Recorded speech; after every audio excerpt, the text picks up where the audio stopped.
Hi friends, welcome to my channel Pranavam Sree Arts. ഇന്നലെ ഇട്ട വീഡിയോയിൽ വൈകുണ്ഠ ഏകാദശിയുടെ ഉത്സവവും അതിൻ്റെ മഹത്വവും ഇട്ടിരുന്നു. ഈ വീഡിയോ കാണുന്നതിന് മുമ്പ് ആ വീഡിയോ കണ്ട് മനസ്സിലാക്കിയതിന് ശേഷം ഈ വീഡിയോ കാണാൻ ശ്രമിക്കുമല്ലോ.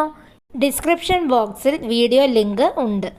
ഈ വീഡിയോയും വൈകുണ്ഠ ഏകാദശിയെക്കുറിച്ചാണ്. വൈകുണ്ഠ ഏകാദശി ഹിന്ദുക്കൾ ആചരിക്കുന്ന ഏറ്റവും ശ്രേഷ്ഠമായ ഏകാദശിയാണ്. ഈ ദിവസം വൈകുണ്ഠദ്വാരം അല്ലെങ്കിൽ സ്വർഗത്തിൻ്റെ കവാടങ്ങൾ തുറക്കപ്പെടും എന്നാണ് വിശ്വസിക്കപ്പെടുന്നത്. ഇത് ഏറ്റവും ശുഭകരമായി കണക്കാക്കുന്നു. അതായത് ഈ ദിവസങ്ങളിൽ ക്ഷേത്രത്തിലേക്ക് പ്രവേശിക്കുന്നത് മുൻവാതിലിലൂടെയും അതുപോലെ തന്നെ തൊഴുത് ദർശനം നടത്തിയതിന് ശേഷം ക്ഷേത്രത്തിൻ്റെ പിൻവാതിലിലൂടെയാണ് പുറത്തേക്ക് ഇറങ്ങുന്നത്. ഇത് സ്വർഗവാതിൽ കടന്ന് പുറത്തേക്ക് ഇറങ്ങുന്നു എന്നതാണ്. ഇതുകൊണ്ട് വ്രതാനുഷ്ഠാനത്തിൽ പ്രത്യേകം ശ്രദ്ധിക്കേണ്ട കാര്യങ്ങൾ: ആദ്യ ദിവസം ഉപവസിക്കുന്നു, രണ്ടാം ദിവസവും ഉപവസിക്കുന്നു. മഹാവിഷ്ണുവിൻ്റെ സ്നേഹവും വാത്സല്യവും ആഗ്രഹിക്കുന്ന ഭക്തർക്ക് 2 ദിവസവും വ്രതമെടുക്കാം. നോമ്പിൻ്റെ സമയത്ത് പാല്, വിത്തില്ലാത്ത പഴങ്ങൾ അനുവദനീയമാണ്.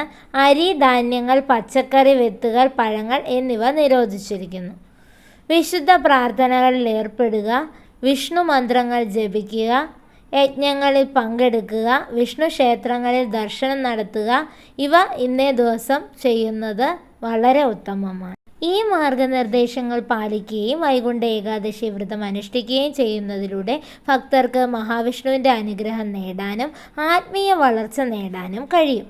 പാരണ എന്നറിയപ്പെടുന്ന ഏകാദശി വ്രതം ഭഞ്ജിക്കുന്നത് ഒരു നിർണായ പ്രക്രിയയാണ്. ദ്വാദശി തിഥി സമയപരിധിക്കുള്ളിൽ വ്രതാനുഷ്ഠാനത്തിൻ്റെ അടുത്ത ദിവസം സൂര്യോദയത്തിന് ശേഷം ഇത് ചെയ്യണം. ദ്വാദശി തിഥിയുടെ ആദ്യ പാദമായ സമയത്ത് പാരണ ഒഴിവാക്കേണ്ടത് അത്യാവശ്യമാണ്.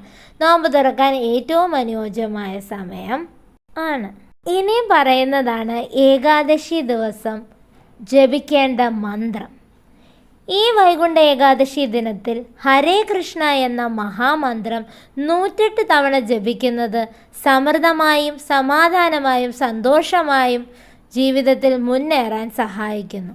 കലിയുഗത്തിൽ ആത്മീയ ഉണർവ് നേടുന്നതിനുള്ള ഏറ്റവും ലളിതമായ മാർഗം വേദഗ്രന്ഥങ്ങളിൽ നിർദ്ദേശിച്ചിരിക്കുന്നത് പോലെ ഭഗവാൻ കൃഷ്ണൻ്റെ ദിവ്യനാമങ്ങൾ ചൊല്ലുക എന്നതാണ്. വിശുദ്ധ മന്ത്രം ഹരേ കൃഷ്ണ മഹാമന്ത്രം കാളി സാന്ദർണ ഉപനിഷത്തിൽ വിവരിച്ചിരിക്കുന്നു. കൂടാതെ ഈ ഉപനിഷത്തിൽ പരാമർശിച്ചിരിക്കുന്ന എല്ലാ വേദഗ്രന്ഥങ്ങളുടെയും അന്വേഷിച്ചതിനു ശേഷം വിശുദ്ധ മന്ത്രം ഹരേ കൃഷ്ണ ചൊല്ലുന്നതിനേക്കാൾ മഹത്തായ ഒരു ആത്മീയ സാക്ഷാത്കാര പ്രക്രിയ ഈ യുഗത്തിൽ അന്വേഷിക്കാൻ കഴിയില്ല.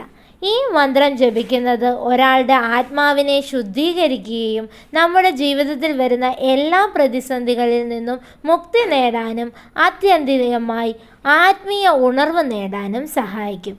മന്ത്രം ഒരിക്കൽ കൂടി ഓർക്കുന്ന ഹരേ കൃഷ്ണ 108 തവണയാണ് ജപിക്കേണ്ടത്.